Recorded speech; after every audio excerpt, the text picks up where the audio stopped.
Tere päevast, head investorid ja kõik teised, kes te meid täna vaatate. Alustame Infortar Grupi 2024. aasta esimese kvartali tulemusi tutvustava veebiseminariga.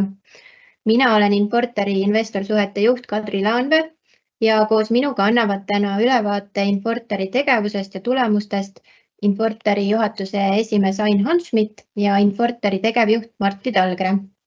Me alustame viimase aja tegevuse ja olulisemate sündmuste ülevaatega 2024. aastal ja seejärel peale presentatsiooni vastame meile saadetud küsimustele. Kui keegi veel soovib oma küsimust esitada, palume seda teha siis läbi Q&A nupu ja muretsema ei pea, küsija nime me ei avalikusta. Tänast esitlust salvestatakse ja see on hiljem kättesaadav Infortari investor veebis. Aga alustame siis ülevaatega ja esmalt annan sõna üle meie juhatuse esimehele Ain Hanschmidt, palun. Tere kõigile ja hakkaks kohe slaidist number 4 pihta, et see on slaid number 3, mida me oleme tutvustanud, et kes me oleme ja missugust äri me teeme. Siis läks kohe esimese kvartali juurde, et aktsiaseltsi Infortarile oli esimene kvartal rekordiline, et me selle aasta esimeses kvartalis siis tegime kõigi aegade parima esimese kvartali tulemused. Meie müügitulu oli 373 miljonit eurot, EBITDA 74 miljonit eurot ja kasum 62 miljonit eurot. Kui võrrelda nüüd seda eelmise aasta sama ajaga, siis eelmise aasta esimeses kvartalis me teenisime 47 miljonit eurot kasumit, siis sellel aastal 62 miljonit, et kasv oli 32%. Kui vaadata nüüd EBITDA-d, meie rahavoogusid, siis eelmine aasta me teenisime 53 miljonit, selle aasta esimeses kvartalis 74 miljonit eurot. Kasv oli ligikaudu 40%. Et tõesti, see oli kõigi aegade, selle aasta algus oli kõigi aegade parim. Ja kuidas see siis tuli? Et nagu meil on 3 põhisuunda, energeetika, laevandus ja kinnisvara, siis energeetika ja need kõik ärid, just energeetika ja laevandus on väga sesoonsed ärid ja kinnisvara on stabiilne, siis energeetika toob meile kasumit põhiliselt esimeses kvartalis ja 4. kvartalis.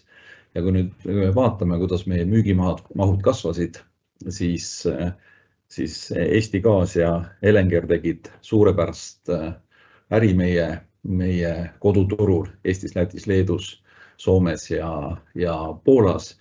Meie energiamüügimahud kasvasid ligikaudu 74%. Eelmisel aastal esimeses kvartalis müüsime 3,5 teravatt-tundi energiat ja sellel aastal 6,1 teravatt-tundi. Nagu ma juba ütlesin, kasv oli 74%. Teine oluline asi oli, et meie turuosa, et meie koduturg on siis Eesti, Läti, Leedu ja Soome.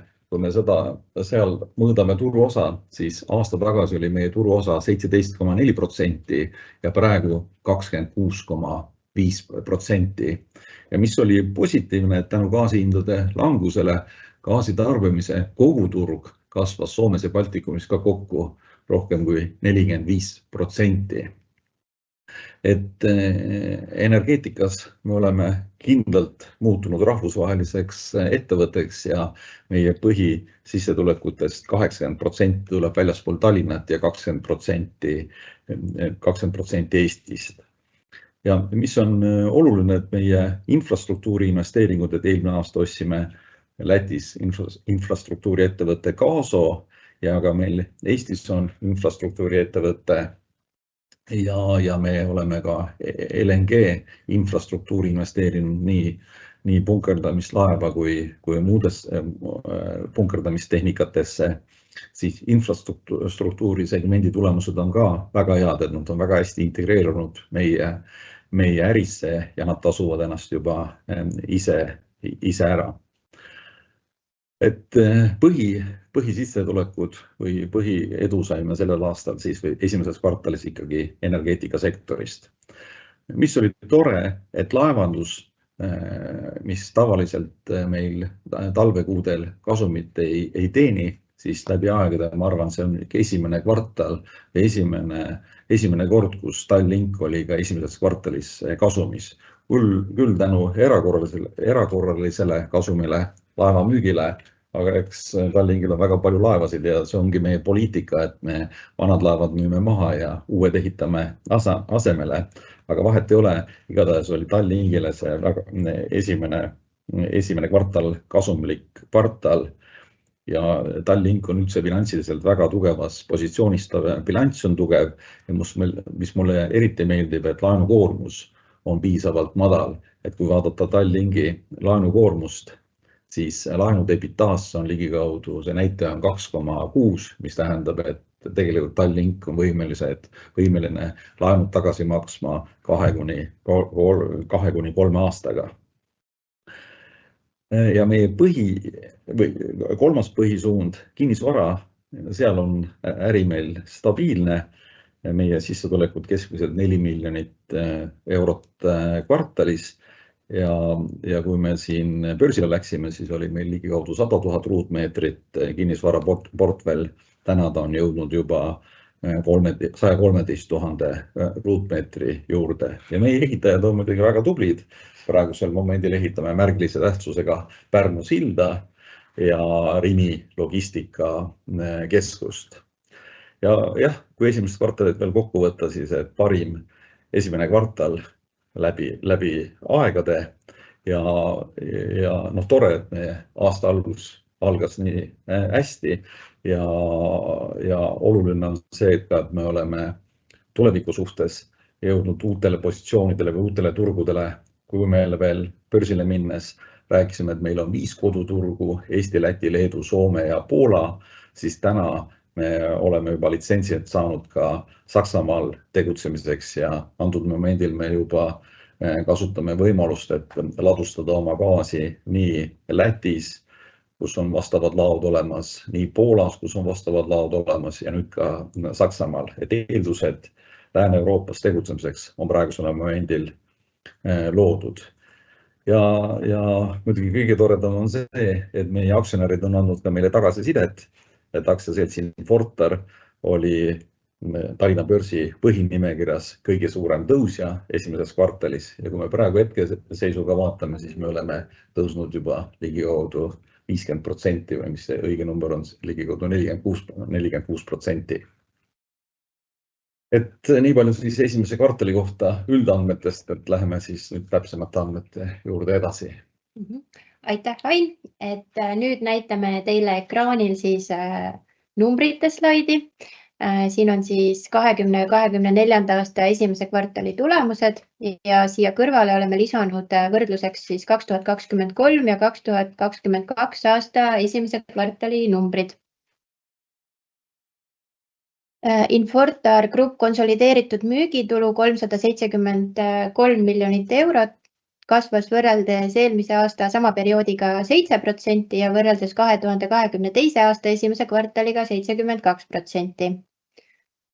Järgnevalt oleme siin välja toonud EBITDA. See on meil ettevõttes samuti oluline kasumlikkuse näitaja, mida me ise jälgime ja võrreldes eelmise aasta esimese kvartaliga kasvas EBITDA 40% ja võrdluses 2022. aasta sama perioodiga 80%.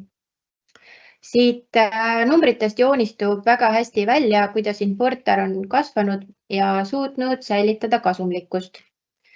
Siis ka nüüd, kui energiahinnad on stabiliseerunud. Järgnevalt oleme välja toonud puhaskasumi 62 miljonit eurot, see on siis 32% kõrgem kui eelmisel aastal samal perioodil. Ja siinkohal tahakski natuke rääkida teile sesoonsusest, et Infortaril on ajalooliselt esimene kvartal alati kõige tugevam, kuna siia perioodi jäävad need külmad talvekuud, kus Eesti Gaasi kontsern teeb meil alati tugeva tulemuse. Kui te nüüd hakkate meie äri analüüsima, siis päris nii vist arvutada ei saa, et esimene kvartal korda 4, et peaks vaatama natukene teiste kvartalite tulemusi ka juurde. Aga kui me vaatame ise enda eelmiste aastate tulemusi, siis me oleme selle aasta esimese kvartaliga väga rahul ja praegu on kõik õigel kursil, et kui võrrelda eelmise aastaga, siis me võtame sealt välja ühekordse kassatehingu ja saame järeldada, et numbritega on praegu kõik väga hästi. Räägiksin siia juurde ka natukene varade mahust, et kui te vaatate aastalõpu numbrit ja võrdlete seda esimese kvartali numbriga, siis te näete seal langust ja see tuleb sellest, et kui te võtate lahti meie bilansi, siis aktiva poolel varude osakaal on langenud ja täpselt samamoodi passiva poolel on siis laenukohustised langenud. Et sisuliselt tähendab see seda, et gaas on maha müüdud, selle eest on saadud raha ja selle eest on siis omakorda makstud tagasi lühiajalised laenukohustised. Kohustised ja netovõlg on siis samuti langenud ja ettevõtte laenukoormus on madal. Ettevõtte siseselt jälgime me investeerimislaenude suhet EBITDA-sse, mis on võrreldes esimese kvartaliga 2023 natukene tõusnud 1,3 pealt 1,5 peale. Aga kui me vaatame 2023 aasta lõpu investeeringute mahtu, siis on see tulemus ikkagi väga hea ja laenukoormus on madal. Nii, ma liigun järgmisele slaidile. Et siin slaidil me oleme välja toonud siis finantsnäitajate dünaamika perioodil 2020 kuni 2024. Ja siit joonistub väga hästi välja Infortari ambitsioon kasvada. Kuigi meie ettevõte on juba pika ajalooga, siis numbrite pealt on seda ambitsiooni näha ja just see mitmeaastase perioodi kõrvuti võrdlemine toob selle väga hästi esile. Ehk siis kõikides näitajates nii varad, omakapital, müügitulu kui EBITDA on näha selget kasvu. Viimased 2 aastat on see kasv olnud väga märgatav ja seda eelkõige just välisturgudel. Täpsemalt segmentide vaatest räägib edasi juba meie tegevjuht Martti Tõlgre ja annangi siinkohal sõnajärje üle. Tere minu poolt ka ja aitäh, Kadri. Et enne, Kadri, kui sa paned ette järgmise slaidi, ma ütleks ka selle slaidi kohta paar sõna, et Infortari peamine ambitsioon on oma äri kasvatada ja ma arvan, et siit pildilt tuleb see väga kenasti välja, et me oleme seda edukalt suutnud teha. Et lihtsalt kui vaadata varade mahtu ja omakapitali, siis võrreldes aastaga 2021 on meie omakapital rohkem kui kahekordistunud ja varade maht on ka sisuliselt 2 korda suuremaks läinud. Et see selgelt näitab, et kasv, mis on meie eesmärk, seda eesmärki me oleme suutnud täita. Ja kui vaadata meie käibe EBITDA dünaamikat, siis nagu Kadri ütles, et viimased 2 aastat on see kasv olnud väga suur, aga lihtsalt kui võrrelda näiteks meie selle aasta esimest kvartalit kogu 2021. aastaga, siis võib öelda, et esimese kvartali lõpuks oleme me need tulemused juba ületanud, et EBITDA on oluliselt suurem kui kogu 2021 aasta kokku ja müügimahud on suhteliselt samal tasemel. Miks ma võrdan aastat 2021 on see, et aasta 2021 oli see, kui energiahinnad olid normaalsed, nagu nad on täna ka jälle, et siin vahepeal 2022 ja 2023 olid need energiahinnad oluliselt kõrgemad. Aga nüüd, kui minna segmentide juurde, et siis alustame energeetikast. Et energeetika segment on siis meie kõige suurem investeering. See energeetika segment peaasjalikult on siis Eesti Gaas ja tema tütarettevõtted Eestis, Lätis, Leedus, Poolas, Soomes ja siis ka meie äritegevus Saksamaal. Et selle 8 aasta jooksul, mille vältel siis Eesti Gaas on olnud meie tütarettevõtte, me oleme suutnud kohalikust gaasimüüjast kasvatada regiooni kõige suurema energiaettevõtte. Ja see pole tulnud iseenesest, et see on baseerunud meie ambitsioonil rahvusvaheliselt laieneda ja kasvada. Selle aluseks on olnud väga mahukad kapitaliinvesteeringud ja kindlasti, mis veel olulisem on see, et me oleme suutnud kohaneda turu toimunud muutustega. Ma arvan, et esimese kvartali märksõna Eesti Gaasi vaatajast ongi müügimahtude kasv. Et kui me eelmine aasta suutsime müügimahte kasvatada ligi 2 korda, siis esimeses kvartalis võrreldes eelmise aastaga on müügimahtude kasv ligi 3/4. Ja see tuleb siis 2 peamisest tegurist. Esimene on siis see, et me oleme suutnud märkimisväärselt suurendada oma turuosa. Et kui aasta tagasi oli meie turuosa umbes 17% Balti ja Soome turul, siis selle aasta esimeses kvartalis oli meie turuosa juba rohkem kui 26%. Et lihtsalt meeldetuletuseks, et aastal 2019 oli meie turuosa umbes 7% ja aastal 2022 umbes 14%, et oleme märkimisväärselt suutnud oma positsiooni suurendada. Ja siis teiseks oluliseks teguriks meie müügimahtude kasvu juures on olnud gaasi tarbimise taastumine. Gaasi tarbimine on kasvanud rohkem kui 40% ja see on kindlasti väga tugevasti toetanud ka meie infrastruktuuri äri. Et eelmise aasta esimeses kvartalis me veel kasvot ei konsolideerinud, me omandasime kasvu siis eelmise aasta 3. kvartalis ja oleme selle investeeringuga väga rahul, et meie infrastruktuuri äri toimib täna väga tugevalt. Vaadates veel tagasi esimesele kvartalile, siis ma arvan, teine oluline märksõna on siis see, et kvartal oli operatiivselt väga väljakutsuv. Kogu esimese kvartali vältel siis Baltic Connector, mis ühendab Soome turgu Balti turuga, ei töötanud, mis tähendas, et Soome gaasiturgu tuli varustada ainult läbi Inkoo terminali. Tagasi vaadates saime sellega edukalt hakkama, Soome varustuskindlus ei sattunud kordagi ohtu, kliendid said soovitud gaasi kätte ja Soome gaasitarbimine oli väga tugev. Ja viimane asi, mida me oleme alati rõhutanud, aga rõhutan veel kord, on see, et Eesti gaasi äri baseerub väga tugeval riskijuhtimisel. Ehk siis meie tulemused ei sõltu sellest, et kas gaasihinnad on kõrged või madalad. Me hinnapositsiooni ei võta, et vastupidi, et meie riskijuhtimisel on väga tähtsal positsioonil meie laovarud. Tänaseks me omame gaasivarusid Lätis, Poolas ja nüüd ka Saksamaal. Saksamaa on siis see turg, kus me esimeses kvartalis hakkasime tegutsema, oleme sinna broneerinud laovarud, oleme broneerinud ülekandevõimsused ja alustame siis hulgiturul tegutsemist. Siis teine oluline riskijuhtimise element on see, et me ei kasuta gaasi importimisel mitte ainult ühte terminali, vaid kasutame kahte. Nii Soome Inkot kui Leedu Klaipedat. Ja kindlasti on väga oluline see, et meie äris, arvestades, et meil on suhteliselt suured laovarud, me hinnariski juhime, et kui gaasihinnad liiguvad üles või alla, siis meie kasumlikkust see ei mõjuta, et me oleme oma positsioonid ära hedžinud. Ja veel kord, et kui vaadata meie äri laienemist, et siis see ei ole tulnud kuidagi iseenesest, et selle taga on olnud väga selge ja fokusseeritud töö.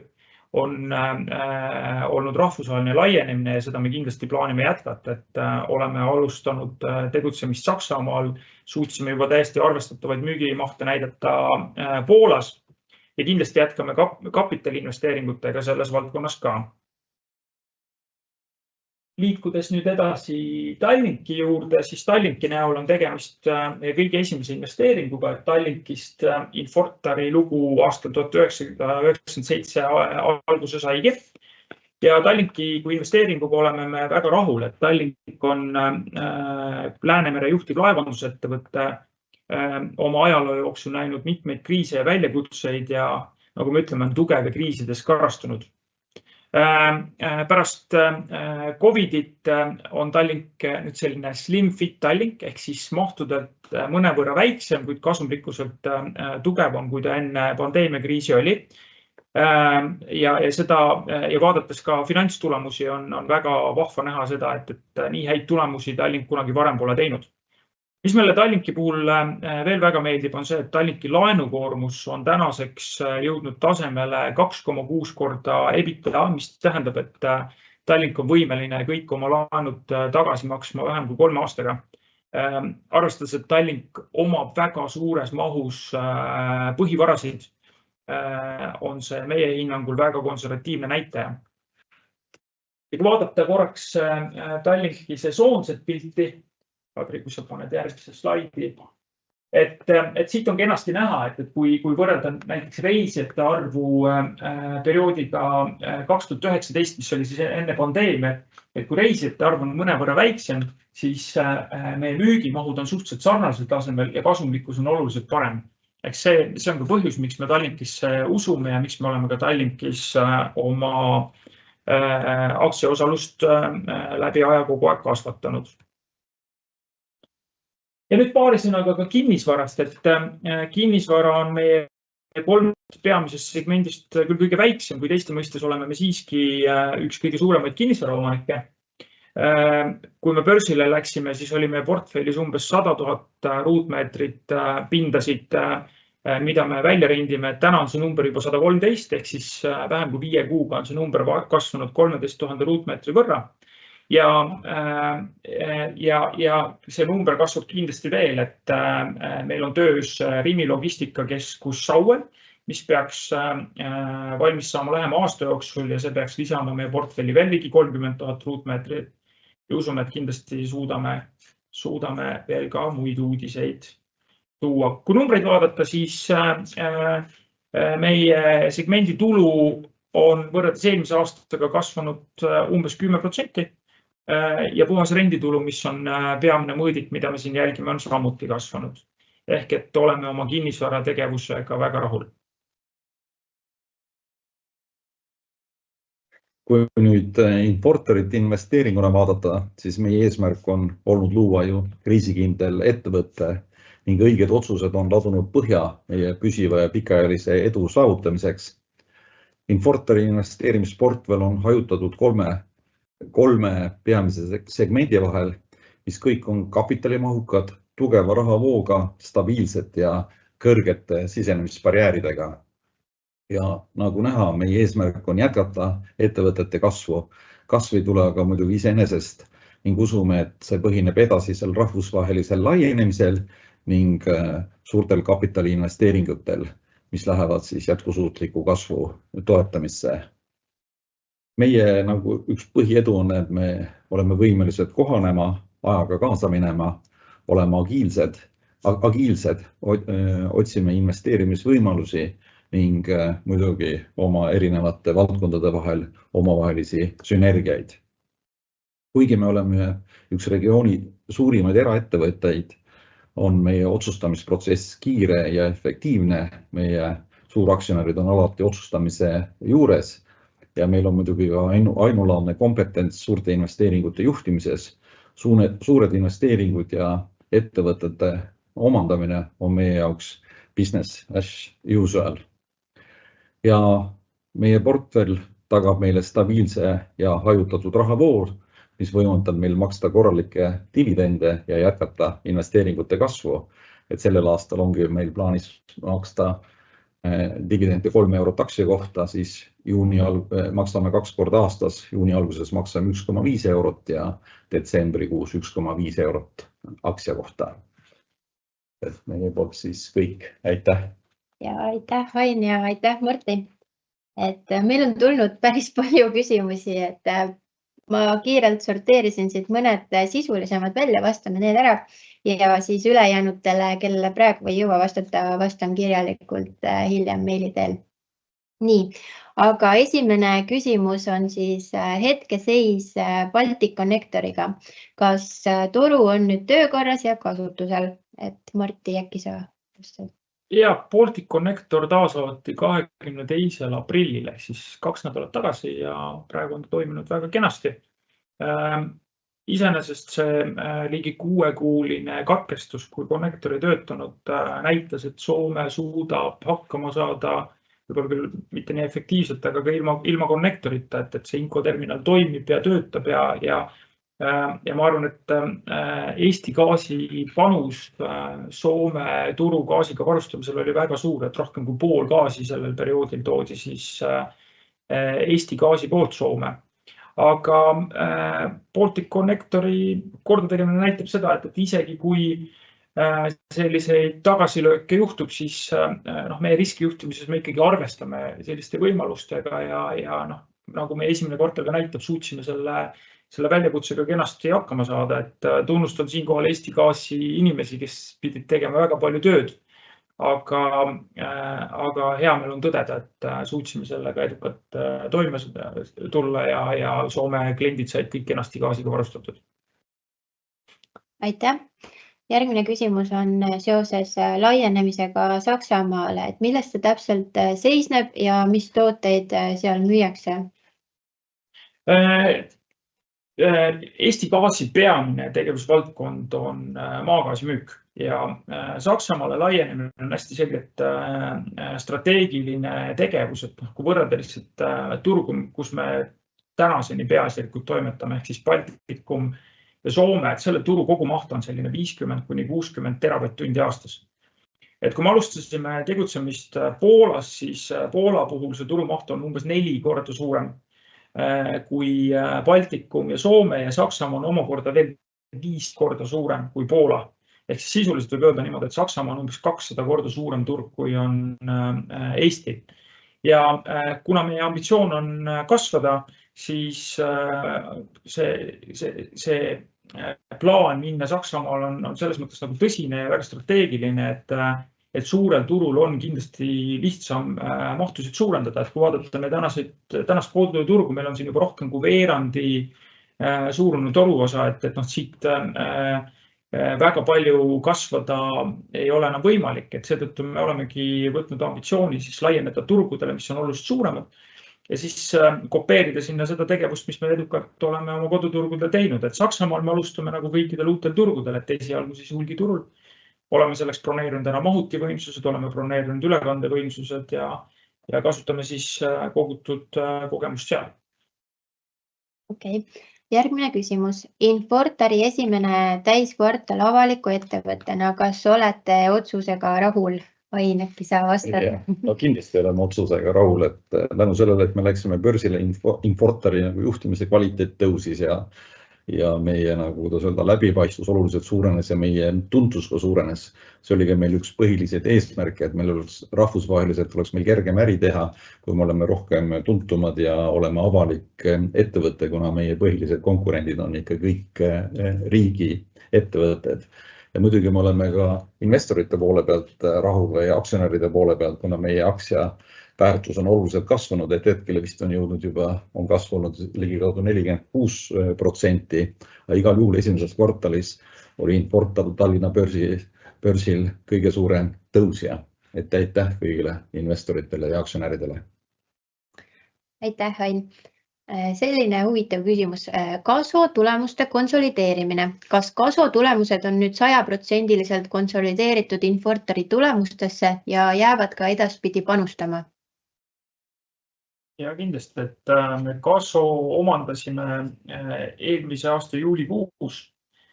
Kaso varad on konsolideeritud meie gruppi juba alates juuli lõpust eelmisel aastal ja siis müük, käibeid, ebitaasid konsolideerime alates eelmise aasta augustist.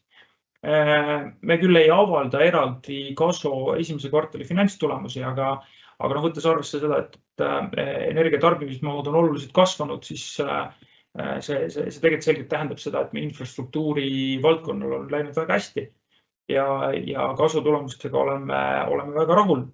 Ja kasu on selles mõttes meie gruppi tänaseks kenasti integreeritud ja paistab kenasti ka meie konsolideeritud tulemustest välja.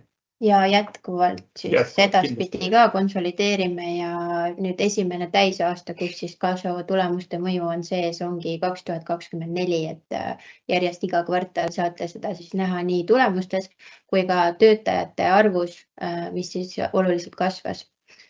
Ja järgmine küsimus on regiooni saabunud LNG laevade arv. Mitu laeva või saadetist tõite te Q1 regiooni LNG laevasid? Ma vastaks sellele võib-olla selles mõttes ise, et ma natukene juhataks seda küsijat meie presentatsiooni lugema, kus siis tegevuse ülevaates me iga kord toome välja täpselt selle laevade arvu ja see ongi koht, kus siis esmaselt see info avaldatakse. Aga Martti, saad sa selle esimese kvartali numbri?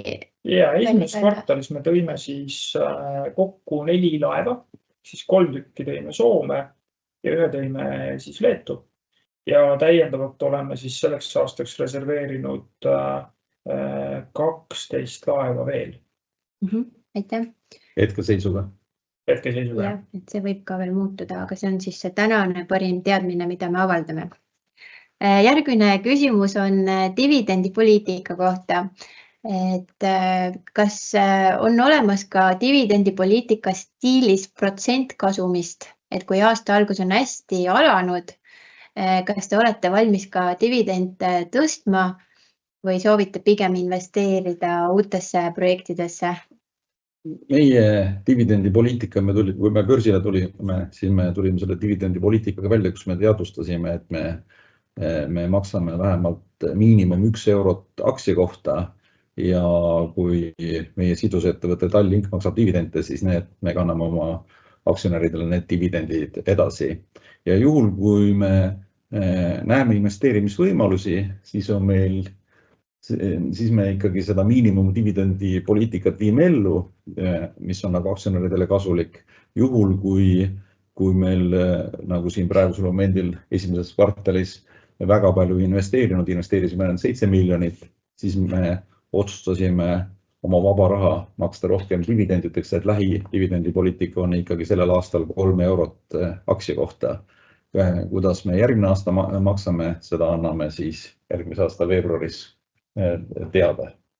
Ja, et meil on 2 nädala pärast on ka aktsionäride üldkoosolek, et seal materjalides on ka 3 eurone dividendi ettepanek tehtud. Aga selge on nagu see, et meie ettevõtte filosoofia on see, et oma kapitali ei kuulu ettevõtte juhtkonnale, vaid kuulub aktsionäridele ja oma kapitali kasutamisest maksta tuleb, et sealt tuleb ka siis see minimaalne 1 eurone dividend. Aga kindlasti, kui on võimekust maksta rohkem, siis me seda tõsiselt kaalume. Ja ma pean nüüd vabandama, et need küsimused nagu hüplikud on, aga lähme siis järgmise teemana Rimi logistikakeskuse juurde. Et alates mis ajast hakkab Rimi logistikakeskus majandustulemustesse panustama ja kui suureks selle projekti mõju võib hinnata? Me neid detaile ei ole oma aruannetes avaldanud ja seetõttu me ei saa seda praegu ka raporteerida. Nii palju võin öelda, et see objekt valmib selle aasta lõpuks. Rentnik kolib sinna sisse uue aasta alguses, ehk siis finantsmõju hakkab ta andma meile aastast 2025. Jah, et täpselt siis, kui see kõik nüüd toimuma saab, siis saab sellest ka meie kvartali aruandes lugeda, et me kindlasti jagame seda. Järgmine küsimus on seoses energeetika marginaaliga ja see on väga pikk küsimus, aga sisu on siis selles, et kuna gaasi hind on võrreldes tippaegadega oluliselt alanenud, kas energeetika marginaal on ka tänaseks Infortari jaoks alanenud ajaloolisele tasemele või on siis praegu marginaal kõrgem, et kuidas te seda näete? Ajalooliselt iseenesest me kirjeldasime seda päris põhjalikult siis, kui me börsile läksime. Et esiteks siis neid kommentaare andes ma siis vaatan minevikku ehk Infortar tulevikku vaatavaid prognoose ei avalda. Aga ajalooliselt energiamüügis me oleme suutnud teenida EBITDA marginaali umbes 10%. Ehk siis ja see ei ole iseenesest nagu liiga palju kõikunud. Kui vaadata meie müügimahtusid, siis mis praegu kenasti paistab on see, et kuigi energiahinnad on tulnud tagasi tasemetele, mis me nägime aastal 2021, ehk siis meie hinnangul normaalsetele tasemetele tagasi, siis me oleme suutnud gaasi hinnast tulenevat käibelangust kompenseerida sellega, et me oleme oluliselt oma mahti kasutanud. Ehk et meie müügimahud esimeses kvartalis Eesti gaasis rahalises väärtuses kasvasid samuti. Ehk siis meie tuleviku prognoosi luues siis soovitaks nagu mõelda niimoodi, et me endiselt ju omame ambitsiooni müügimahte kasvatada. Me usume sellesse, et tegelikult kogu turul on hea see, kui gaasihinnad ja energiahinnad tervikuna on normaalsed. Ja me usume seda, et turu ühe suurima mängijana kindlasti proovime ajaloolist marginaali hoida. Suhteliselt ümmargune vastus, aga rohkem detaile kahjuks jagada ei saa. Et järgmine küsimus on nüüd jälle siit põhimõtteliselt sama, mis eelmine, aga ma loen ta siiski ette ja natukene kommenteerime. et energiamüük esimeses kvartalis teravatides oli siis 74% kasvu, aga EBITDA ainult 48%, et mis võiksid siin need põhjused olla? No ma peamine põhjus ongi see, et kui me tuletame meelde, mis olukord oli meil esimeses kvartalis 2023, et neljandas kvartalis 2022 nägime me siis neid hullumeelseid gaasihindu, et tegelikult isegi augustis olid seal üle 300 eurosed gaasihinnad. Ma arvan, et neljandas kvartalis seal oktoober-november olid gaasihinnad selline 150–200 eurot megavatt-tunnist ja nad kukkusid siis 2022 lõpuks tasemele, mis oli natuke alla 100. 2023 aasta esimeses kvartalis gaasihinnad jätkasid langust, aga nad olid oluliselt kõrgemal tasemel kui täna, ehk siis nad olid endiselt seal, ma arvan, kui ma peast õigesti mäletan, seal hinna juures selline 50 eurot megavatt-tunnist või võib-olla rohkem. Ehk siis meie gaasi müügimaht oma olemuselt on siis kogus korda keskmine hind ja tulenevalt sellest, et keskmine hind on oluliselt langenud, ei ole meie käive kasvanud ka samas mahus nagu müügimaht, aga samas, mis on nagu oluline siin arvesse võtta, on see, et mida soodsam on gaasi hind, seda atraktiivsem on gaas energiakandjaga, seda suurem on gaasi tarbimine, seda suuremad mahud liiguvad meie infrastruktuuris ja seda parem on see tegelikult, me arvame, kogu turule ja samamoodi siis meile kui gaasimüüjale. Ehk et ma arvan, et nagu gaasitarbijatel on täna kõigil nagu hea meel, et gaasi hind on täna väga atraktiivne, väga konkurentsivõimeline ja ma arvan, et üks väheseid energiakandjaid, mille hinnad on tagasi tasemel, mis oli siis enne kogu seda sõja algust. Aitäh! Hüppame nüüd korraks kinnisvara juurde jälle, et küsimus oli selline, et kinnisvara ümberhindlused, kuidas need mõjutavad meie bilanssi, kas neid on nüüd tehtud ja kas neid tehakse ka edaspidi. Et ma tooksin siin kinnisvara puhul korraks välja seal on need konsolideerimise nüansid, mis tõttu meie juhatus vaatab kinnisvarasegmendi kasumlikkust, võttes arvesse siis ettevõtete eraldiseisvad majandusaruanded, et sealt me hindame seda tegelikku kasumlikkust ja see põhjus on selles, et konsolideerimisel siis oma kasutuses olevad varad kajastatakse bilansilise väärtusega ja grupist välja renditavad varad turuhinnaga. Et kui meil toimub liikumisi, näiteks meil siin eelmise aasta lõpus kolisime ühest hoonest teise, siis sellest tulenevalt ka teatavad ümberhindlused, mis tegelikult ei näita selle portfelli raha teenimise võimet. Aga Martti, tahad sa täiendada? Ma paari sõnaga kommenteerin, et meil on siis, me kasutame väliseid kvalifitseeritud hindajaid, me hindame oma kinnisvara väärtust ümber korra aastas. Eelmise aasta neljandasse kvartalisse tähendas see siis umbes 10 miljoni eurost allahindamist, mille peamiseks põhjuseks on siis intressimäärade tõus ja sellest tulenevalt siis turuhiildide tõus. Et iseenesest, kui me vaatame genereeritavat rahavoogu või puhast renditulu, siis on see meil ajas kasvanud, aga lihtsalt tulenevalt kõrgematest hiildidest tähendas seda, et me pidime kinnisvara natuke alla hindama. Üldiselt me oleme alati proovinud olla oma vara väärtust hindamisel konservatiivsed ja seetõttu me nagu otsest probleemi pole selles näinud, et me oma portfelli ehitamisel me alati mõtleme, et me omandame varasid, mis on kvaliteetsed ja pika ja tugeva rahavooga ja selles mõttes, et üldiselt oleme kinnisvaraäris olnud kogu aeg ostu poole peal, mitte müügi poole peal.